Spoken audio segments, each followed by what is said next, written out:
আজ হাজবেন্ডের জন্যে আর পেঁপে সেদ্ধটা দিইনি, সেটা বলতে পারো ইচ্ছে করেই দিইনি।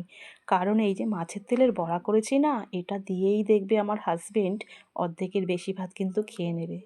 এতটাই ও ভালো খায় মাছের তেলের বড়া। ওর কিন্তু তেল মানে এসব খাওয়া বারণ, কিন্তু এই যে নিয়ে চলে আসে মাঝে মাঝে, তখন করে খাওয়াতে হয়। 4টে বড়া দিয়েছি। আর এদিকে দেখো একটা শাশুড়ির জন্য, দুটো আমার জন্য রেখেছি।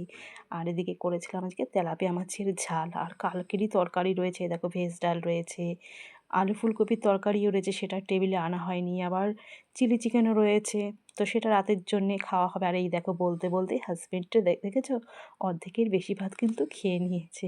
আর আমি হাজবেন্ডকে বলেছি যে তুমি তো অর্ধেকের বেশি ভাত এই বড়া দিয়েই খেয়ে নিয়েছো। হাজবেন্ড আমাকে বলছে তুমি কি আমাকে আর ভাত দেবে না?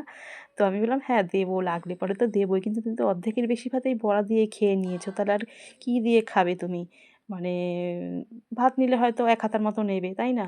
তো কিন্তু এতটাই ভালো খায়, বড়া দিয়েই অর্ধেকের বেশি ভাত খেয়ে নিয়েছে, বুঝেছো?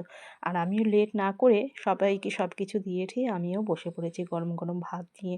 কারণ এই মাছের তেলের বড়া দিয়ে দেখো গরম গরম ভাত দিয়ে কিন্তু জাস্ট জমে যায়, আর কিচ্ছু কিন্তু লাগে না। আমারও ভীষণই ভালো লাগে খেতে।